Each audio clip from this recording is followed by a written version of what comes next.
Olá pessoal, na aula de hoje então vamos falar sobre espalhamentos de íons de baixas energias, que é um complemento, perdão, que é um complemento do RBS e do MACE. Então ele às vezes é chamado de Ion Scatter Spectroscopy, mas isso é muito genérico, né? Então ao longo do tempo ele recebeu o nome de Low Energy Ion Scattering, né? Espalhamentos de íons de baixas energias, e a gente vai ver o que significa baixa energia nesse caso.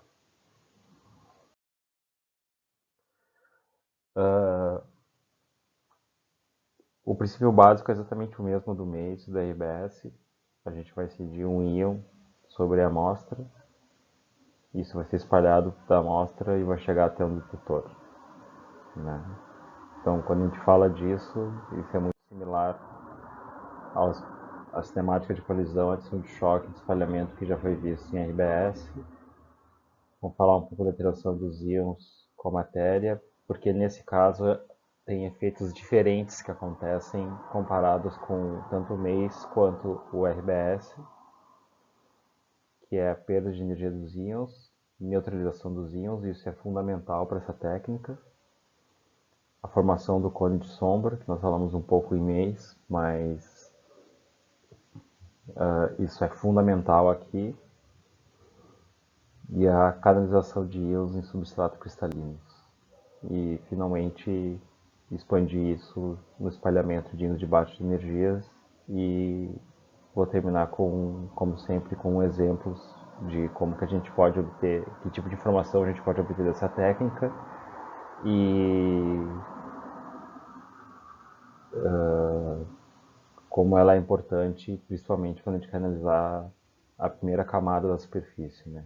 Basicamente essa técnica, a diferença das outras é que conforme a gente vai reduzindo a energia, né, do RBS para o MEIS, para o LEIS, a gente vai diminuindo a profundidade de análise. E no caso do LEIS, especificamente, o LEIS de forma clássica, vamos dizer assim, a forma mais comum de se usar, né? Não é nada clássico, né? Tem um monte de efeitos não clássicos, mas a gente analisa somente a primeira monocamada. O que isso significa, como a gente vai ver mais à frente, é que a gente não consegue observar o substrato que tem embaixo. Então a gente observa exatamente o que tem na superfície de uma a três monocamadas da superfície.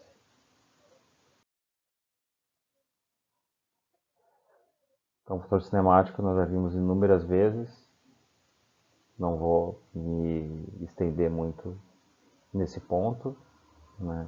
Sabe que é a conservação de momentum e energia, que é o que está mostrado aqui, né? Conservação de energia cinética, conservação de momentum, que leva ao fator cinemático.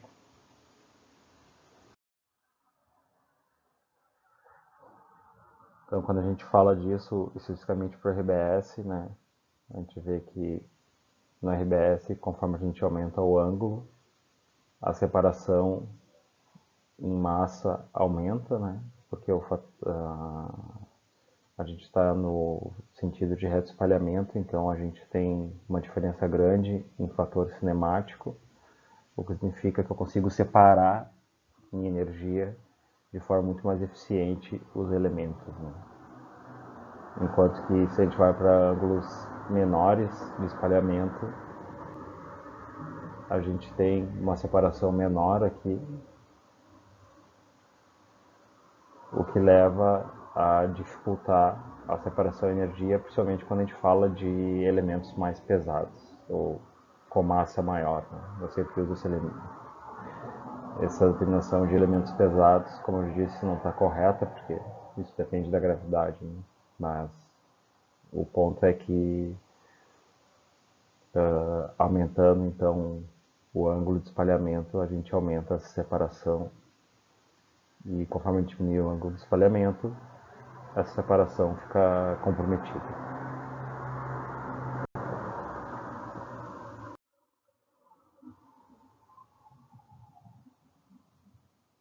Isso nós também já vimos, né? A separação de choque diferencial de espalhamento, depende do o número de íons detectados, vai depender do ângulo sólido, da concentração e da espessura analisada e da seção de choque diferencial para aquele dado elemento.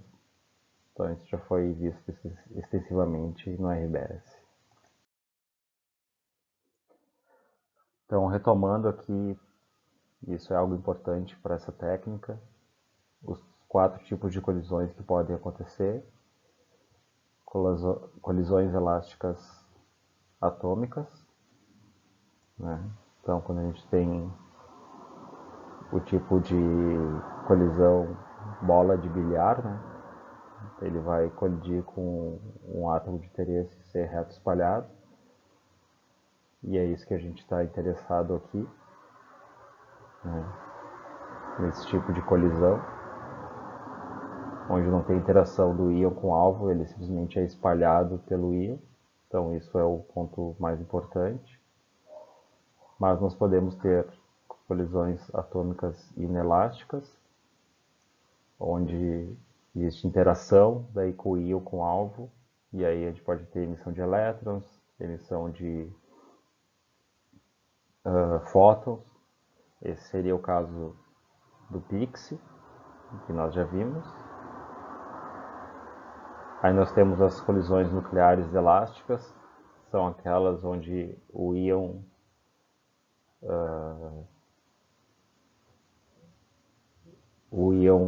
que interage com o alvo é o mesmo íon que é emitido, mas com outra seção de choque, com a seção de choque nuclear.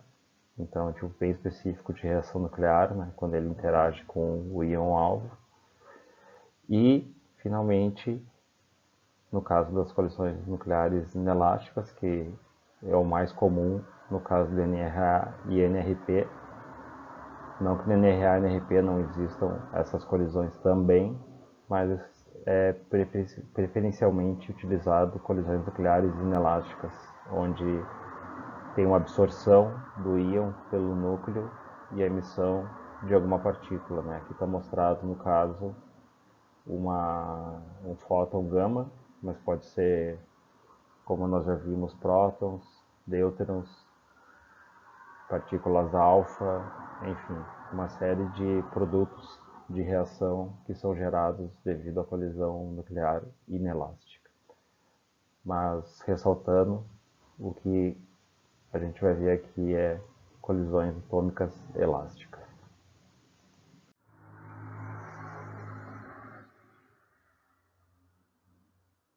Então aqui tem o potencial de Coulomb, a ação de choque Rutherford, que é muito útil no caso Rutherford, como já foi dito, né? Então, no caso do Rutherford, isso é puramente clássico, é espalhamento de bola de bilhar, como se chama, né? Uma bola bate na outra, dependendo da massa ela vai ter um certo espalhamento, isso depende do Z quadrado, como nós já vimos em RBS. A ação de choque diminui, aumenta com 1 sobre o quadrado da energia, então se a gente usa uma energia menor, a gente vai ter uma ação de choque maior, no caso Rutherford. Mas nós também utilizamos potenciais blindados, que envolvem esse fator aqui, né, onde simplesmente se chama X, que é a razão do raio do íon sobre A, onde A é o fator de blindagem que está mostrado aqui embaixo.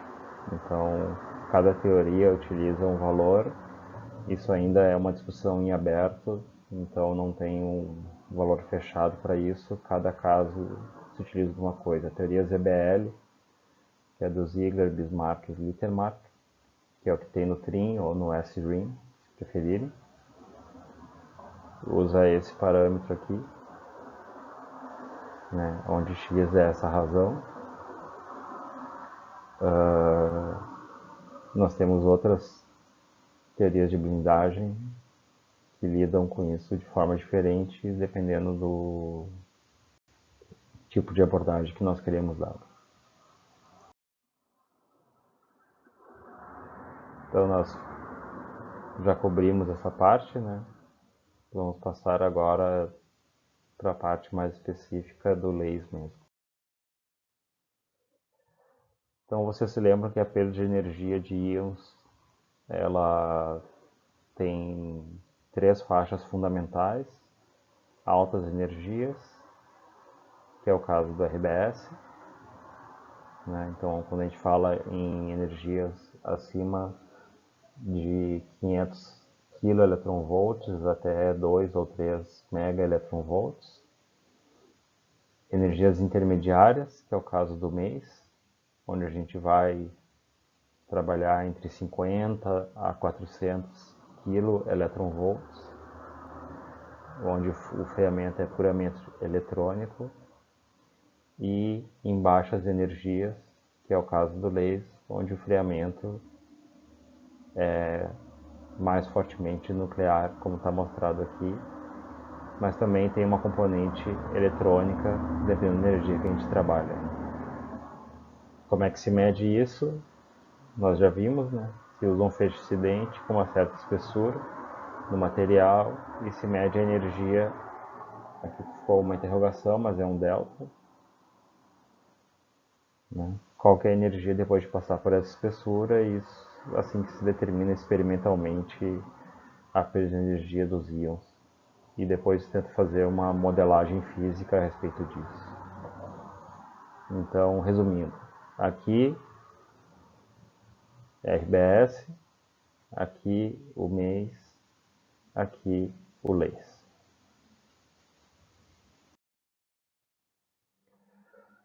Aí vem um ponto importante, né? No caso do LACE especificamente, que nós não havíamos tratados até então. Os íons, ao penetrar na matéria, sofrem, em alguns casos, neutralização, ou seja, ele, se for, por exemplo, um próton, ele pode ganhar um elétron e aí ele não é mais um íon, né? Agora ele é um átomo neutro. A questão é que os detetores medem carga. Então, se eu tenho um átomo neutro, eu não vou medir aquele átomo. Esse é o ponto fundamental do laser. Porque a neutralização, dependendo da energia, obviamente, vai ocorrer no caso do laser em espessuras muito, muito pequenas. Quando eu digo muito pequenas, eu estou falando de uma ou duas monocamadas do material, o que faz com que eu só consiga ter partículas espalhadas com carga da primeira, segunda, terceira monocamada, né? Mas principalmente da primeira monocamada. E a capacidade, ou pelo menos a eficiência de neutralização, ela aumenta fortemente conforme a gente aumenta a profundidade de análise. Então, é isso que está mostrado nesse gráfico. Aqui nós temos a energia de Fermi do material, a energia de valência, certo? Então, a gente pode ter efeitos ressonantes de neutralização, onde ela entra num poço de potencial dentro do material, quase ressonante, quando ela vai lá para o fim da banda de condução. Nós temos a neutralização, quando aquele íon vai direto para o fundo desse poço, né? E reionização, quando é emitido um elétron. Cada um desses fatos envolvem uma probabilidade específica. Então, a mais prominente que acontece é a neutralização OG, ou seja, o íon incidente ganha um elétron, certo? E ao ganhar esse elétron é emitido outro elétron com a energia que foi dada para ele, e isso faz com que ele fique neutro. Não é que é um nêutron, ele fique neutro, e isso causa a neutralização dos íons.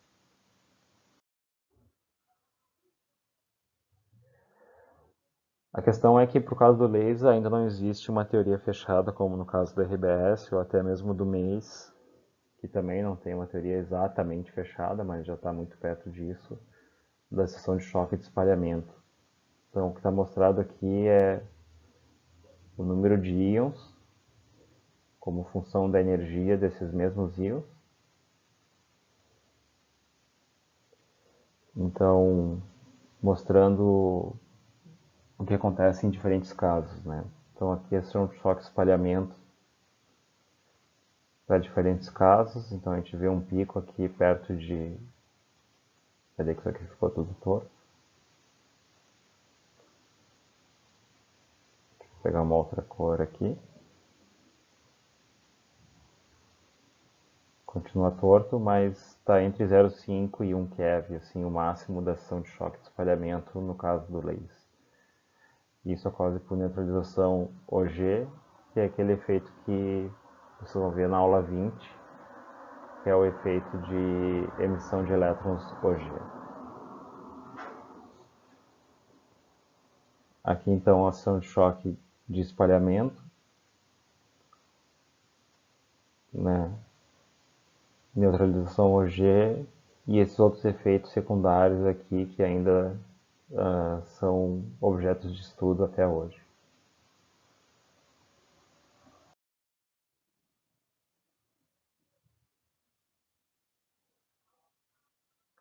Então, a formação do cone de sombra e canalização é fundamental aqui.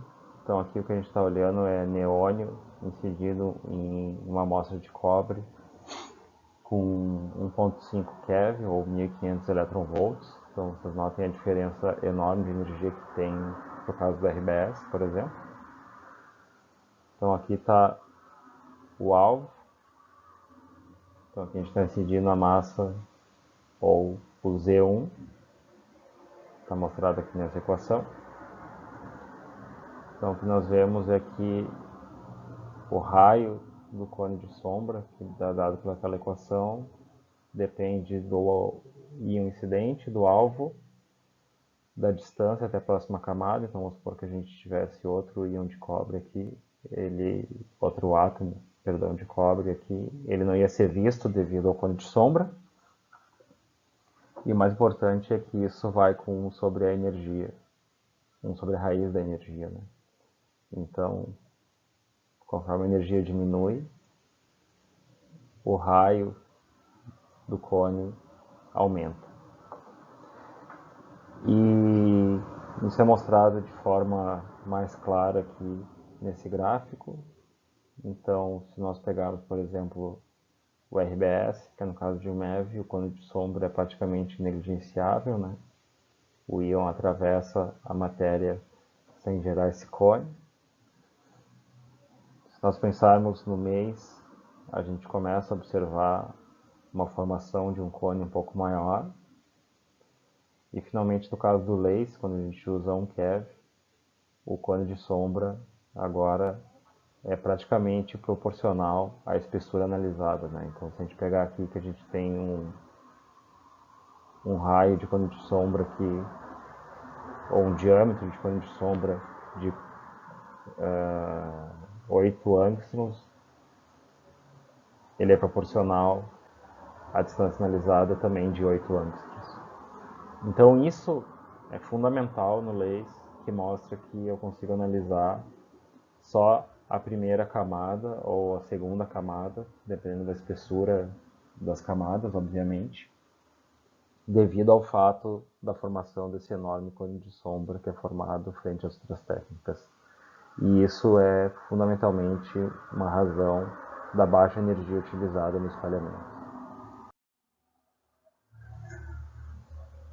Isso aqui lembrando que é o cone de sombra na canalização, né?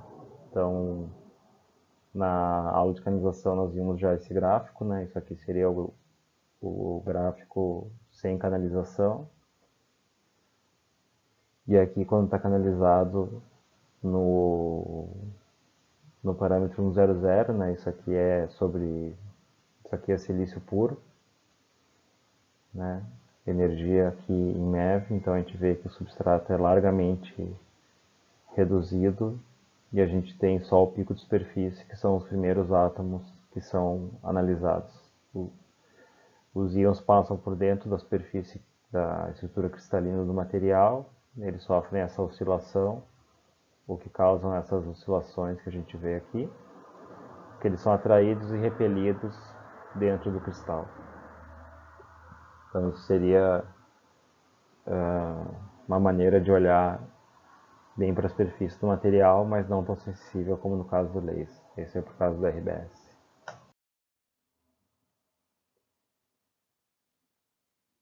Então, isso aqui é muito similar ao que eu estava falando, né? Aqui vai vir os feixes, os íons do feixe, né? Perdão. E alguns espalhados, alguns vão sofrer aquele efeito de shadow ou de blocking. E tem uma simulação muito interessante que vocês podem olhar nesse site aqui, que mostra uma simulação desse efeito, como a gente está vendo aqui. Então aqui embaixo tem um certo parâmetro de rede, mas os íons mais espalhados estão sendo os íons da superfície. Então agora vamos entrar totalmente no caso do laser. Então, como é que funciona? Nós utilizamos íons de gases nobres para não ter reação com o material. A faixa de energia pode variar entre 100 eV a 10 kV. Isso gera uma alta ação de choque para a interação íon-alvo e uma alta neutralização de íons espalhados por átomos abaixo da superfície.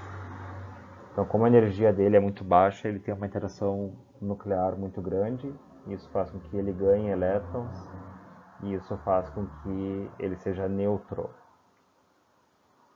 Não nêutron, neutro. Como nós já falamos, o detetor analisa partículas carregadas. Então, uma partícula espalhada numa camada mais interna, que está mostrada aqui como um círculo vazio, ela é neutra, então ela vai ser invisível para o detetor porque ela não tem carga. Enquanto que uma partícula espalhada da superfície, né, ou um íon espalhado da superfície, ele sim tem carga e ele sim pode ser detectado. Ok?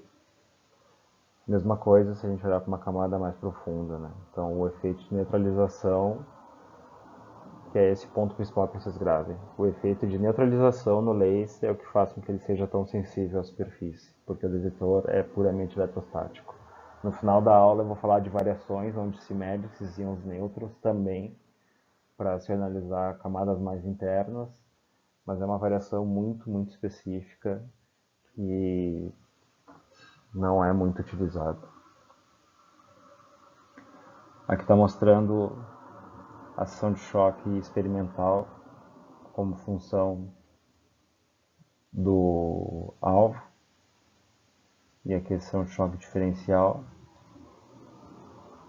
Então aqui por causa do ISS e aqui por causa do RBS, né? Ambas aumentam com o Z, então se eu tiver um elemento mais pesado eu vou ter uma ação de choque maior, mas notem que o Z, a ação de choque do ISS está sendo multiplicada por 10⁻⁵, para que a gente possa colocar eles na mesma escala aqui.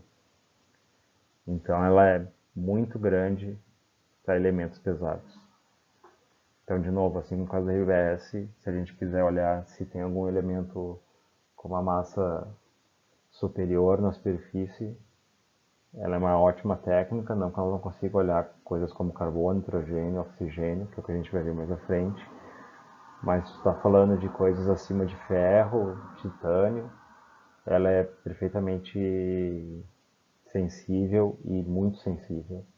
Tanto é que isso às vezes até pode gerar problemas que vão ficar mais claros mais à frente.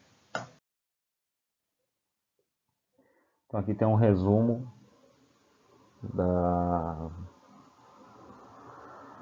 comparando as três técnicas de espalhamento, né?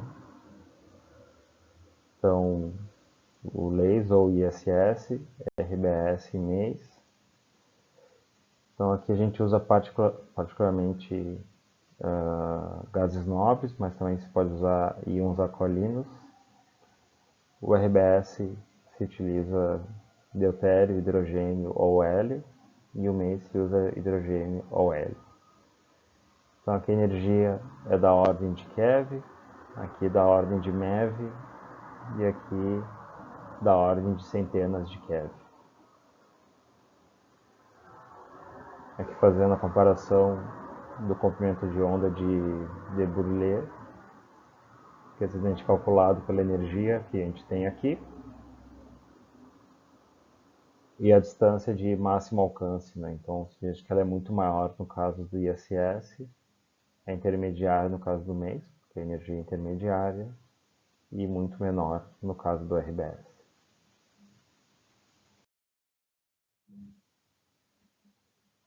Então, essa figura também é interessante para ilustrar o que acontece em cada caso, né? Então, no RBS, o íon vai entrar lá a fundo e vai ser espalhado, né? Aqui utilizando o íon de 1 MeV em níquel, utilizando o hélio 4. Então está aqui o que seria a ação de choque diferencial para um ângulo de 140 graus, que é aproximadamente 10 a menos 8 anos ao quadrado por estero radiano. No caso do ISS, o que a gente está olhando é um zoom dessa região aqui, ou seja, a gente está fazendo um aumento olhando só essa região, por isso que os átomos estão tão pertinhos aqui, aqui são bolinhas bem menores. Que a gente vai ter um espalhamento dessa superfície aqui com um dado ângulo θ, e para esse ângulo vocês vejam que eu tenho um fator de 10 na 5 na ação de choque diferencial quando eu utilizo um íon de 1 keV.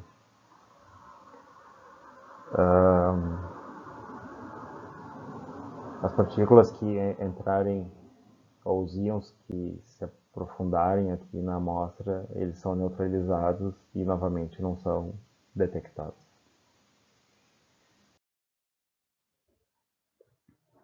Essa comparação eu acho fundamental para entender o processo de espalhamento em ISS. Então, se eu pegar uma mesma amostra, que é uma amostra que é um substrato de silício, onde eu vou ter, aqui está mostrado um só, né? Óbvio que não tem como ter um só, mas só para passar o conceito, né? De prata, silício e oxigênio 16. Então, no espectro típico de RBS não canalizado, o que nós observaríamos? Né? Nós observaríamos um pequeno pico de oxigênio sobreposto a todo esse sinal aqui.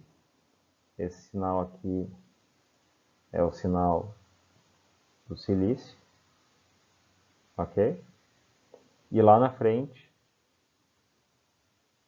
nós observaríamos o sinal da RBS, né?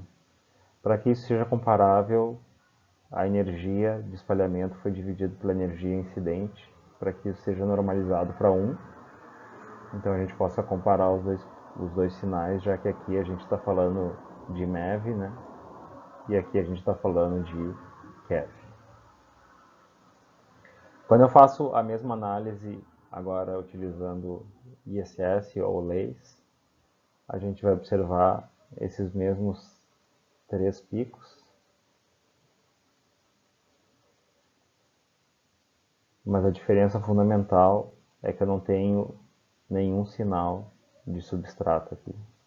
O único sinal que eu observo é o do silício da primeira camada do substrato. Tá bem? Que é o que está mostrado aqui. Que seria o sinal de superfície do substrato. Mas eu não observo nenhum sinal relativo a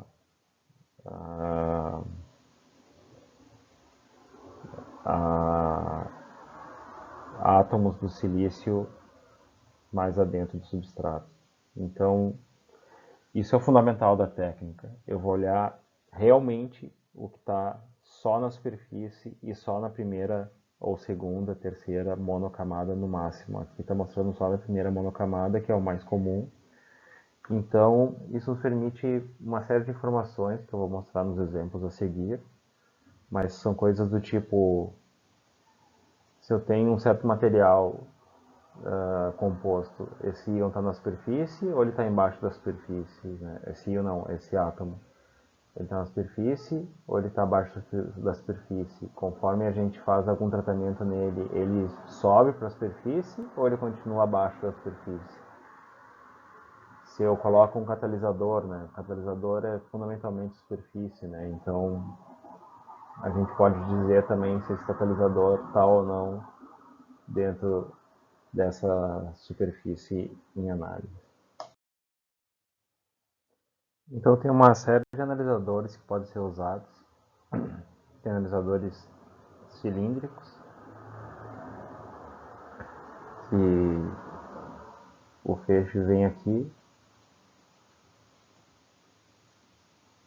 e eles fazem o feixe fazer uma curva aqui com campos eletrostáticos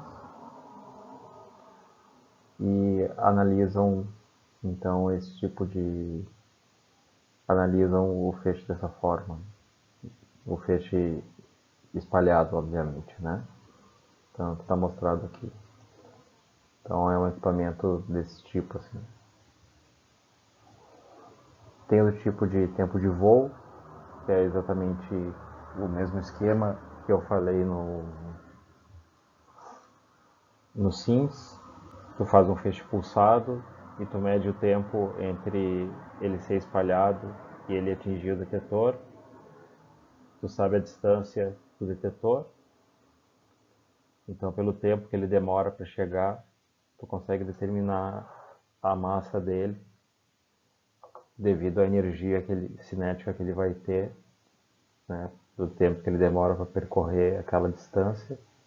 E são os detectores mais sensíveis, né?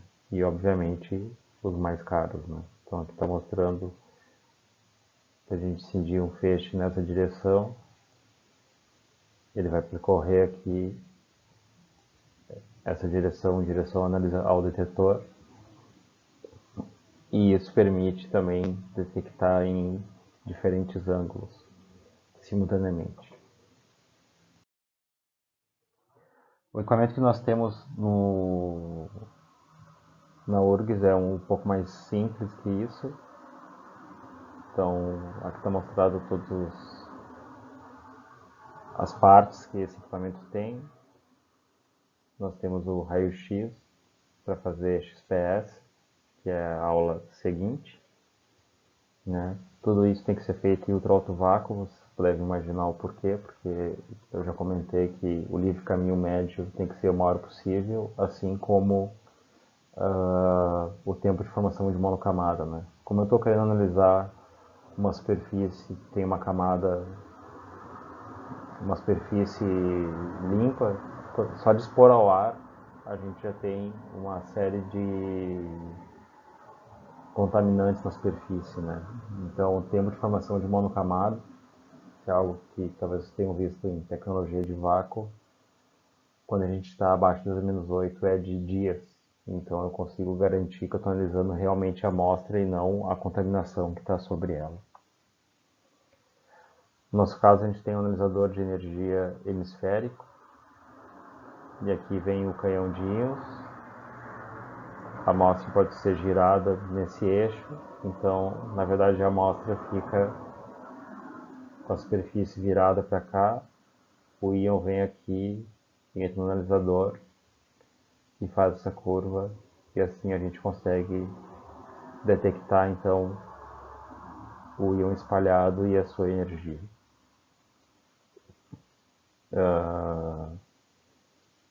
O equipamento também tem que estar em outro vácuo, então tem uma bomba iônica, tem bombas turbos para garantir esse baixo vácuo, e basicamente é assim que funciona. Então está aqui uma foto do equipamento, né? Aqui tem uma viewport que chama, que é essa janela de vidro. É muito interessante notar que tudo isso é de aço inox, reforçado, porque como o vácuo ali é 10 ordens de grandeza inferior à atmosfera, isso, se não fosse de aço, seria esmagado pela pressão atmosférica exterior. Então, por isso que ele tem que ser feito de aço e tudo com parafusos, né? Isso foi possível devido à corrida espacial, né, que teve que desenvolver técnicas para manter os astronautas, ou seja lá o que for que eles mandassem para o espaço, em condições seguras, né? Então, isso depois permitiu que, como vocês vão ver na aula seguinte, né, isso serve para o Sims, isso serve para o LACE, isso serve para o XPS, que é a próxima aula, que as condições de ultra alto vácuo têm que ser mantidas e tudo isso tem que ser feito de aço para garantir que ele não vai ser esmagado pela pressão atmosférica, já que aqui tem uma pressão muito menor que de fora e a pressão aqui é muito grande, né? Então a gente tem que, os equipamentos são especiais por causa disso. Dando um zoom aqui então nessa viewport, a gente pode ver umas coisas interessantes. Isso aqui também é uma tecnologia da era espacial, porque o que a gente está vendo aqui é um vidro soldado com uma peça de aço. Então vocês imaginem a complicação que é soldar vidro com aço e com uma vedação de que garanta 14 ordens de grandeza, 14 ordens de grandeza de diferença entre a pressão dentro e fora sem vazar. Então, isso torna esse equipamento extremamente caro por causa disso. O que nós estamos olhando aqui? Aqui é a fonte de raio-x que eu mostrei antes. Aqui está a amostra. Aqui está o canhão de íons. Tá? Então, se eu quero fazer o XPS, que a gente vai ver na outra aula, o raio-x vem aqui e entra nessa região. Esse aqui é o analisador, que é essa parte esférica que a gente está vendo aqui. Se eu quero fazer leis, então a gente rotaciona a amostra nesse eixo, de forma a botar a amostra de frente para o feixe de íons, né? Então a gente gera o feixe de íons aqui. Então os íons, deixa eu apagar isso aqui. Então nesse caso os íons vão vir para cá, colidir com a amostra e entrar no analisador. Ok? Então isso é outro ponto que um equipamento desses permite essa versatilidade, vamos colocar assim, né? Quando tem uma estação de ultra alto vácuo, ela permite toda essa série de condições.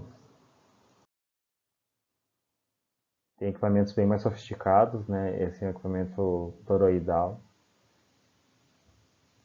duplo, ou seja, ele é um 360, então ele analisa todos os íons espalhados, todos, que eu digo, de todos os ângulos, fazendo essa curva aqui e incidindo no analisador sensível à posição, então ele pode dizer simultaneamente o ângulo que ele foi espalhado, né? Aqui tem um multi-channel plate, que nem do mês. Então aqui no caso está mostrando para uma fonte raio-x, mas também pode ser usado para uma fonte de íons. Isso permite então uma eficiência de contagens muito maior, né? Ou então, utilizando uma fonte de íons, como está mostrado aqui, ele também faz o mesmo trabalho de fazer essa diferenciação de massa de forma toroidal, assim como o caso do mês. e a eficiência de contagens é muito maior, então tu consegue fazer uma análise num tempo muito menor. Né? Uma análise típica no equipamento que nós temos na URGS leva em torno de 3 a 4 horas, aqui é feita em meia hora.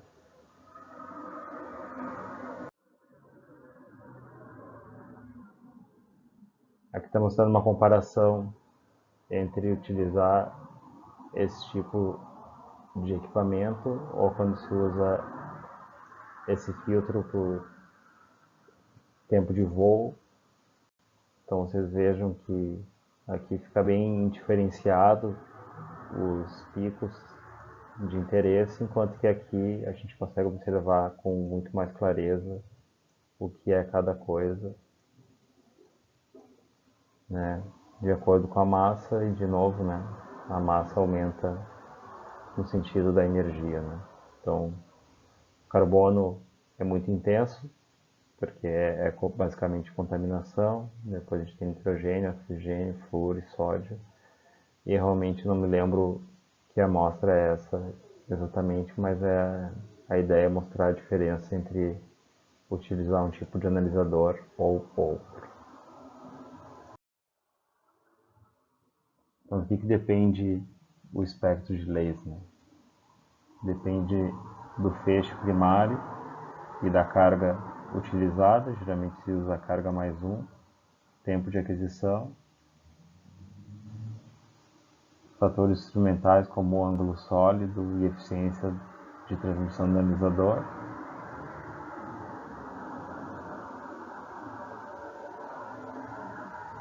sensitividade para o elemento, que é dado por isso, onde PI positivo é dado por essa equação. Então, o que a gente está vendo aqui é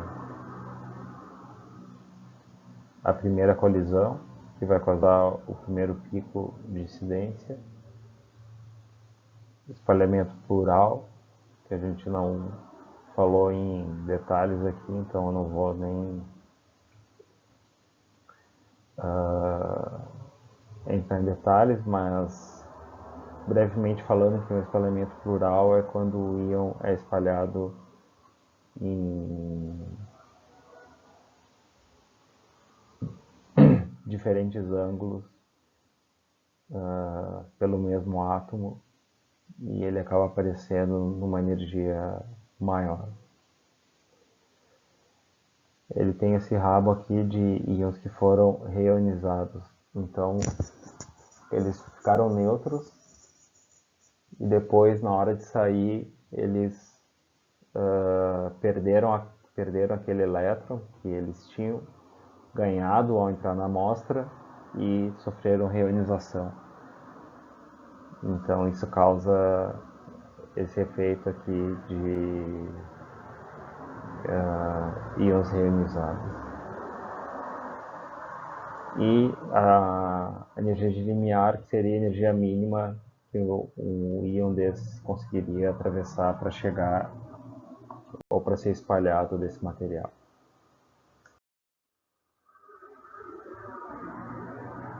Aqui está mostrando quando se usa 600 EV de neônio numa superfície de níquel 110. Então a gente tem espalhamento simples e espalhamento duplo, que é o que eu falei anteriormente, e aqui tem os ângulos de pressão correspondentes.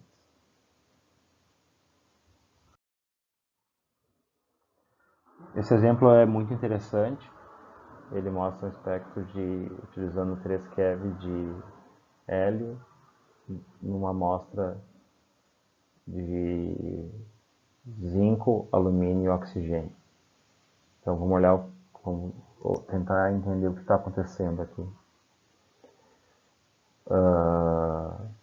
Nesse caso aqui, que é a linha sólida, a gente observa o oxigênio, observa o alumínio, mas não observa o zircônio, certo?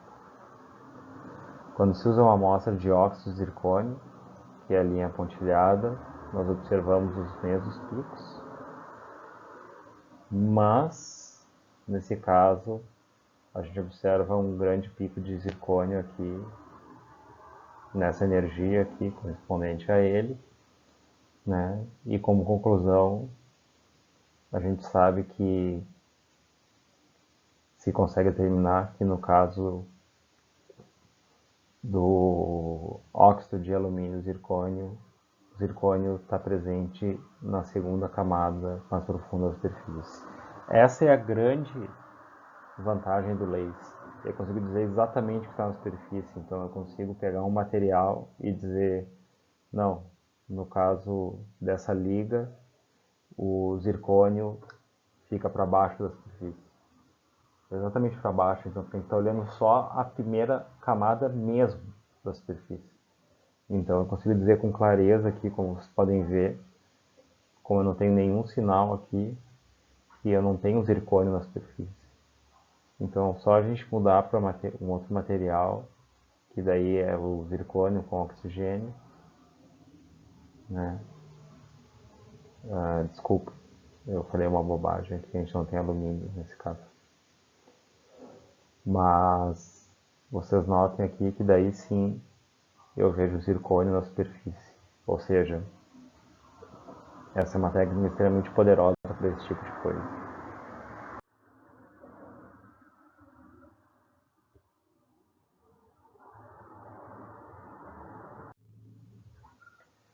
Esse exemplo da esquerda mostra a influência da massa incidente. Então, conforme a gente aumenta a massa incidente, desde hélio até argônio, a gente nota, essa é uma liga de rutênio, bário, tungstênio e ósmio. Então a gente nota que aqui é o pico do bário, perdão, do tungstênio. E conforme a gente aumenta a massa, a energia vai gradativamente diminuindo. E como as massas são muito similares, a gente não consegue diferenciar elas, isso aparece como um único pico. Assim como o sinal do bário vai diminuindo, né? E isso se deve ao fato, como vocês viram, que a resolução em massa, desculpa, o fotógrafo cinemático vai diminuindo com a massa incidente. Esse é outro exemplo aqui da direita, mostra um espectro de 4 keV.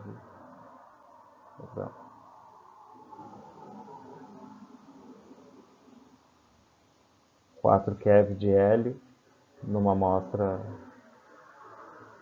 de PD, mostrando a influência do hidrogênio, né? Então, se eu tenho ele limpo, eu tenho um grande sinal aqui. Se eu cubro ele com hidrogênio, a gente vê aqui em linha pontilhada que a gente não tem sinal nenhum, né? Então, mostrando que o simples fato de ele estar coberto por hidrogênio, eu já não consigo ver a camada inferior. E o paládio vai ficar completamente suprimido, né? Então vocês podem ver que, por exemplo, ele é um metal muito utilizado em catálise, e o fato de a gente cobrir ele com hidrogênio já faz com que ele não seja mais útil, né? Porque uma catálise é algo muito sensível à superfície. Outro exemplo aqui mostrando de uma amostra depositada de 5 nanômetros de silício.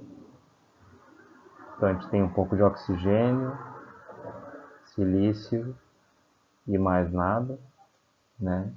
Isso depositado sobre molibdênio.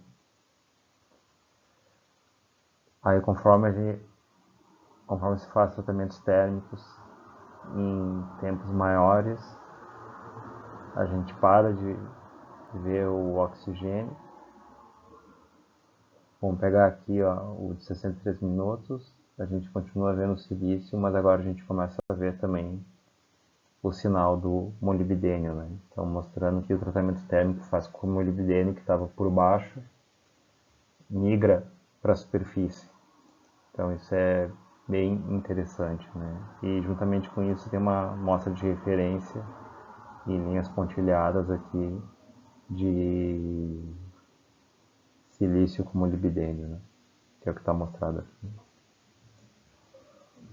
Mostrando também como maior a espessura do silício depositado sobre o molibdênio, isso faz com que a posição do molibdênio seja transferida mais para energias menores, né? O que é condizente com o fato de que ele sofre um deslocamento devido à absorção de íons por essa camada que está sobre ele.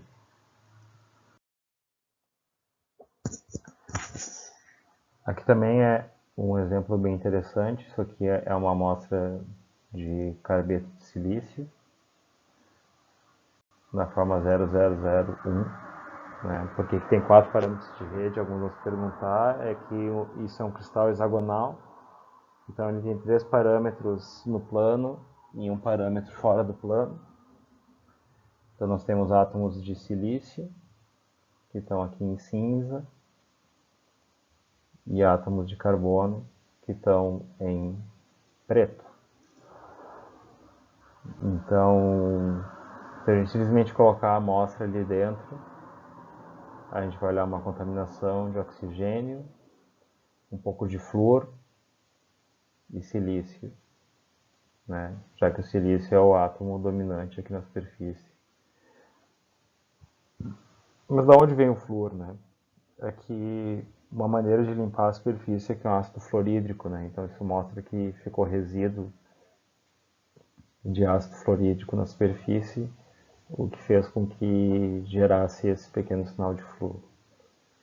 Depois de a amostra sofrer um tratamento térmico em ultra alto vácuo a 850 graus por 10 minutos, ou seja, um tratamento em 3 vezes 10 a menos 10 milibar, o que a gente observa só nitrogênio e silício. Tá, mas nitrogênio, da onde? É que isso é um semicondutor, né? Isso é carbeto de silício e ele é dopado com nitrogênio. Então, o que a gente está observando é uma segregação do dopante para a superfície. Então, por isso que o sinal de nitrogênio fica tão forte. A gente não vê mais o sinal do oxigênio, muito menos o sinal do flúor, dizendo que eles foram removidos da superfície. E a gente não observa mais nenhum contaminante que nós tínhamos antes, que era toda essa região aqui, até o nitrogênio. Então a superfície foi totalmente limpa, mas houve essa segregação de dopante que a gente está vendo aqui. E o silício da primeira monocamada e nenhum carbono da segunda monocamada, mais uma vez comprovando como essa técnica é sensível à primeira monocamada.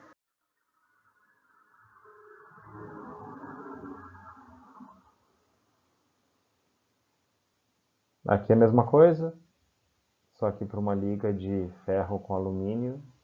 Mesma coisa que eu digo, mostra a segregação também. Conforme a gente vai aquecendo a amostra para diferentes tempos, né? Então o tempo aumenta nesse sentido. Então aqui eu vejo ferro e vejo alumínio. Conforme a gente aumenta o tempo, o sinal do ferro vai tendo uma diminuição drástica e o sinal do alumínio vai aumentando, mostrando então segregação do alumínio com o tempo para esse caso. Nós temos algumas variantes do LEIS, como a utilização de íons alcalinos, que causam menor taxa de neutralização, o que faz com que ele seja mais sensível a camadas inferiores Isso não é muito utilizado hoje em dia, mas é uma variação possível. Outra maneira de fazer isso é a detecção de íons neutros, não nêutrons, que também aumenta a possibilidade de análise, lembrando que o fundamento do laser, como o íon neutralizado que está na amostra, ele não é detectado, mas se eu consigo detectar íons nêutrons também, eu vou estar olhando para camadas inferiores, então isso dá uma profundidade de análise maior, se for de interesse. E também o ISS, que é o Impact Collision Eye Scatter.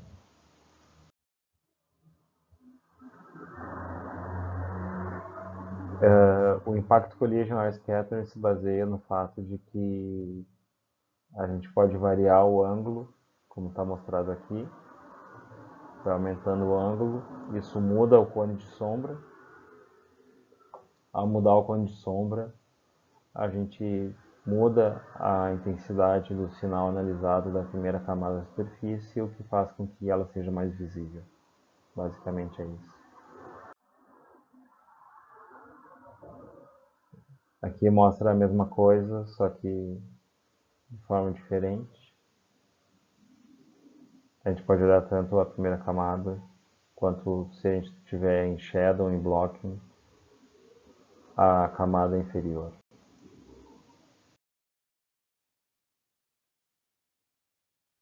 Isso a gente pode passar também. Então, como conclusões, né? Espalhamentos de baixas energias nos permite uma análise quantitativa química elementar da primeira camada atômica. O aumento da profundidade de análise pode ser feito por íons alcalinos ou por detecção de partículas neutras, e também a estrutura de cristais de superfície, né? Então eu posso dizer se eu tenho funcionalização na superfície, quais grupos funcionais estão na superfície, quais estão por baixo da superfície, se durante tratamentos térmicos ou outro tipo de tratamento com ácidos ou químicos ou secos, se eu tenho segregação ou não do que eu observo na superfície. Quando a gente compara isso com as outras técnicas, então aqui está uma comparação do LACE com o SIMS, com o XPS, que seriam as técnicas de ultra alto vácuo, né? Então no caso do LACE, a gente é basicamente sensível à primeira monocamada, e em profundidade isso pode ir até 10 nanômetros utilizando as variações que eu mostrei antes. O SIMS não é quantitativo para a primeira monocamada, mas é quantitativo para as outras camadas, como eu mostrei na aula anterior, e me oferece informação química, né, que a gente pode olhar grupos funcionais com SIMS. O XPS também fornece informações químicas, como a gente vai ver na próxima aula, e a profundidade de análise é similar ao do LACE, né? Então são técnicas complementares, né? Aqui eu consigo determinar o que está exatamente na superfície, e com o XPS eu consigo dizer com que elementos eles estão ligados. O SIMS faz as duas coisas simultaneamente, porém ele é uma técnica destrutiva, enquanto que o LACE e o XPS não são técnicas destrutivas. Aqui está um exemplo, né? Isso aqui era um problema para uma aula. Como não foi possível fazer aulas experimentais, eu vou analisar isso aqui com vocês para finalizar essa aula. Então isso aqui é um espectro obtido após sucessivas etapas de etching químico com uma solução ácida. O substrato foi primeiramente imerso em uma solução de solvente orgânico, espectro B, posteriormente submetido a tratamento químico na solução ácida, o CH. O espectro A corresponde à amostra diretamente inserido no equipamento. Então, a primeira pergunta, qual o substrato semicondutor? Né? Então, se a gente insere a amostra diretamente, que é o espectro a gente tem essa baita bolota aqui que desaparece para outros casos, o que mostra que isso aqui é pura contaminação de superfície. né? Porque abaixo do oxigênio a gente vai ter carbono, carbono vai estar sempre presente, então basicamente é isso, né? O substrato semicondutor, a gente pode ver que é o silício, porque ele basicamente não muda conforme a gente aumenta as etapas de etching, certo? O ácido utilizado, bom, isso é óxido de ferro, então tem que ser algum nitreto que faz essa remoção. Que elemento é removido pelo ataque químico? Como vocês podem ver, é o oxigênio, né? Que ele vai diminuindo enquanto o ferro vai aumentando. E qual são os efeitos da primeira etapa de etching? Bom, é remover os contaminantes da superfície. Então, isso aqui é um bom exemplo de como o laser nos mostra a sua sensibilidade à superfície e como a gente pode estudar o que está na superfície ou sob a primeira camada da superfície, a primeira camada mesmo da superfície, de acordo com a análise. É isso, pessoal. Qualquer dúvida, estou à disposição. Espero que todos estejam bem e até a próxima.